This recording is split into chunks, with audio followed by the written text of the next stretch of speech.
When a nurse began reciting old movie lines, Robin Williams froze. The microphone hung loose in his hand. The audience held its breath. For a moment, the man who had spent his entire life making millions laugh couldn't find a single word. This wasn't a joke. This wasn't part of the show. This was something deeper, something raw, something that would change everything about how Robin saw his own life's work. It started with a simple hospital visit. Nothing planned. Nothing scripted. Just Robin being Robin, trying to bring light into the darkest corners of human suffering. But what he found that day wasn't what he expected. What he found was a mirror, reflecting back at him the weight of every character he'd ever played, every line he'd ever delivered, every moment of joy he tried to create in a world that often felt too heavy to bear. If you want to know how one nurse's gratitude shattered a comedy legend's carefully constructed armor, subscribe now, because this story is just beginning. The year was 2009. Robin Williams had been visiting hospitals for decades, a tradition he kept private, away from cameras, away from headlines. He believed some moments were too sacred to be turned into publicity. This particular afternoon, he walked into St. Mary's Medical Center in San Francisco, wearing his usual casual clothes, a baseball cap pulled low, hoping to go unrecognized just long enough to bring smiles to a few patients before word spread through the halls. Room 437. The door was slightly open. Inside, a woman in her early 40s lay in a hospital bed, her face pale, her body weakened by months of chemotherapy. Her name was Sarah Mitchell, a pediatric nurse who had spent 20 years caring for sick children. Now she was the patient, fighting a battle she had helped so many others face. Robin knocked softly. Sarah turned her head, and for a moment she didn't recognize him. Then her eyes widened. Not with the usual fan excitement, but with something deeper. Recognition of a different kind. "You," she whispered. "You're really here." Robin stepped inside, his trademark grin softening into something more genuine. "Yeah, I'm here. Heard there was someone in this room who needed a bad impression of a Scottish accent." Sarah laughed, a weak sound that carried years of exhaustion. But then something shifted in her expression. Her eyes filled with tears, not of sadness, but of overwhelming emotion that seemed to come from a place much deeper than this moment. But what happened next would stop Robin Williams in his tracks, forcing him to confront a truth he had spent his entire career running from. "Can I tell you something?" Sarah asked, her voice trembling. Robin pulled a chair close to her bed, sitting down with the kind of attention he usually reserved for directors giving notes. "Of course." Sarah took a breath, gathering strength from somewhere Robin couldn't see. 15 years ago, my daughter was diagnosed with leukemia. She was 7 years old. We spent months in a hospital just like this one. She was terrified. Every treatment, every test, every needle. She would scream, and I couldn't make it stop. I couldn't take away her fear." Robin's smile faded. He leaned forward, his entire body language shifting from performer to human being. "One night," Sarah continued, "she was having a particularly bad episode. Crying, panicking, refusing treatment. I didn't know what to do. And then I remembered something.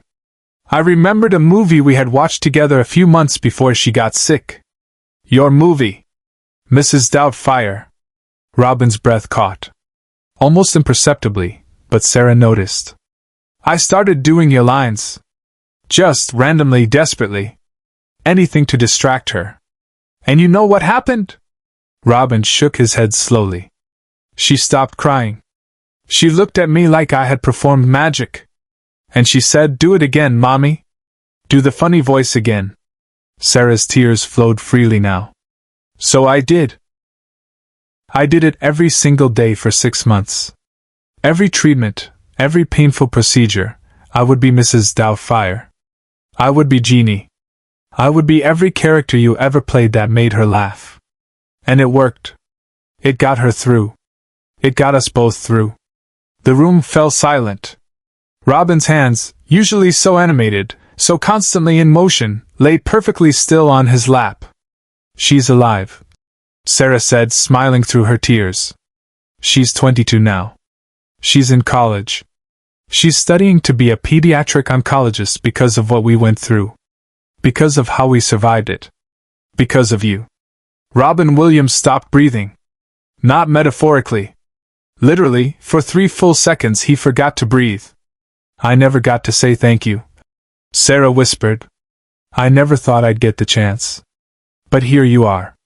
In my room. On the day I needed to tell you the most. So thank you, Robin. Thank you for saving my daughter's life with your gift. Thank you for giving me the tools to be her hero when I felt completely powerless. Robin stood up. Not quickly, but slowly, like a man who had just been hit with something he couldn't dodge. He walked to the window, looking out at the San Francisco skyline, his back to Sarah. His shoulders trembled. When he finally spoke, his voice was different. Stripped of performance, stripped of the manic energy that usually defined him. Just raw, honest, human. I spent my whole life, he said quietly, trying to make people laugh. Trying to prove something. To who, I don't even know anymore. My father, maybe. Myself. The universe. I built this armor of comedy, this wall of characters and voices and jokes, because being Robin, just Robin, never felt like enough. He turned back to face her. His eyes were wet. But you're telling me that on your worst day, on your daughter's worst day, something I did mattered? Not in the good review way. Not in the box office way. But in the she's alive way? Sarah nodded, unable to speak anymore. Robin walked back to her bedside. He took her hand, and this time, there was no performance. No character. No shield. Then maybe, he said, his voice breaking, maybe I've been measuring success all wrong.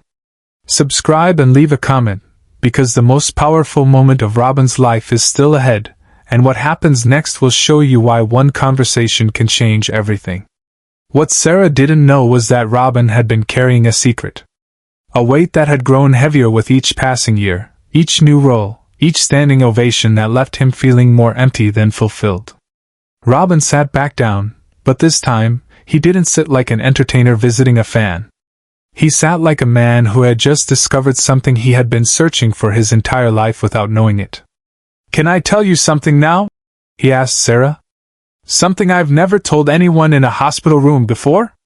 Sarah squeezed his hand weakly. Please. I'm terrified, Robin admitted. Every day. I wake up terrified that I won't be funny anymore. That people will see through the act and realize there's nothing underneath. That all these characters I play are just ways to avoid being the one person I don't know how to be, myself. He looked at their joined hands. I've spent 40 years building a career on making people laugh, and you know what's funny? I don't know if I've ever actually made myself laugh. Not really. Not in the way that matters.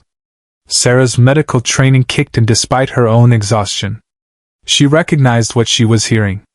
The confession of someone who had been performing so long, he'd forgotten what his real face looked like. But what you just told me, Robin continued, his voice gaining strength. What you said about your daughter, about those lines saving her life, that's real. That's not a review. That's not an award. That's a human being who survived because something I created gave you a tool when you needed it most. He stood again, but this time with purpose. Do you remember which lines? Which ones worked the best? Sarah smiled through her tears. All of them. But especially it was a run by fruiting.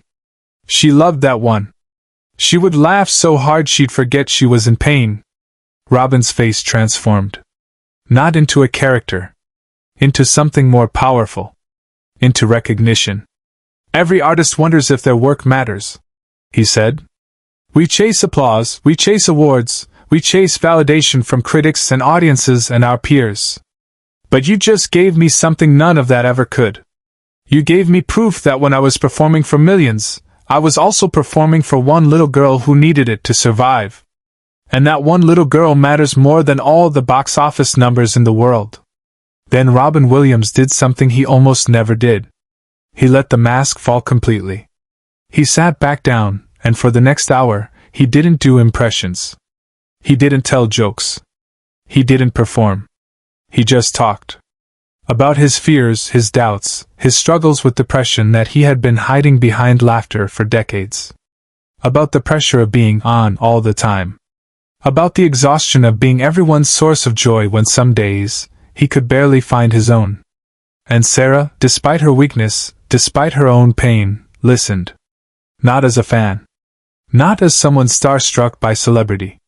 But as a nurse, as a mother, as a human being who recognized another human being in crisis. "You know what your daughter's story taught me?" Robin asked as the sun began to set outside the window. "That the purpose of art isn't to be perfect. It's to be useful. It's to give people tools when they need them. Your daughter didn't need me to win an Oscar. She needed Mrs. Doubtfire to help her survive Tuesday. And that's enough. That's more than enough. That's everything." He pulled something from his pocket. An old, worn photograph. He had been carrying it for years, never showing anyone. "This is me," he said, showing Sarah. "Age 7. Before I became the funny kid. Before I learned that making people laugh could protect me from their judgment. Just a scared little boy who felt invisible." The photo showed a quiet child with serious eyes, sitting alone in a corner of what looked like a school cafeteria. "I became Robin Williams the comedian because that boy didn't know how else to be seen. But you just told me that by being that person, I accidentally helped your daughter be seen, be helped, be saved. So maybe that scared little boy's coping mechanism became something bigger than survival. Maybe it became service." Sarah reached for the photograph, holding it gently. "He's still in there, isn't he? That little boy?" Robin nodded. "Every day. Behind every character. Behind every joke. He's the one who's really performing. Still trying to prove he deserves to take up space in the world." "Well," Sarah said, her nurse's voice coming through despite her exhaustion. "You tell that little boy something for me. You tell him that he saved my daughter's life. And that means he saved mine too. Because I don't know who I would be if I had lost her. So his existence, his choice to become who he became, it rippled forward through time and saved 2 lives. At least 2. Probably thousands more he'll never know about." Robin Williams wept. Not the pretty crying of movies. Real, shoulder-shaking, years of pressure-releasing crying. Sarah held his hand, and for a moment, their roles reversed completely. The sick patient comforting the healthy visitor. The fan giving strength to the idol. The human being seeing another human being in their moment of complete vulnerability.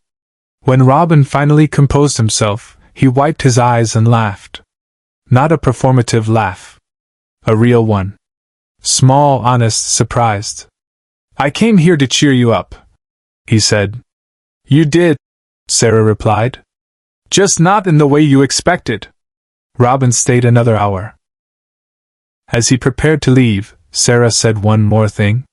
"The night before I came in for this surgery, my daughter called me. She's scared. She doesn't want to lose me the way I was scared to lose her. And you know what I'm going to tell her when I call her tonight?" "What?"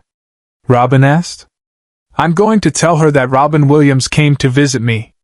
And that he reminded me why we fight to survive. Not for the big moments. For the Tuesday afternoons when a 7-year-old needs to laugh through her fear. That's what life is. That's what art is. That's what love is." Robin nodded, unable to speak. "And I'm going to tell her that you cried," Sarah added. "Because she needs to know that even people who make the whole world laugh sometimes need someone to hold their hand and tell them they matter. Everyone deserves that. Even Robin Williams." As Robin Williams left room 437, he was not the same person who had entered it. Share this video and subscribe, so his story, and Sarah's story, will never be forgotten. Because some moments of grace deserve to be remembered. 3 weeks later, Sarah Mitchell was released from the hospital. Her treatment was successful. She returned to her work as a pediatric nurse, but with a new tool in her kit.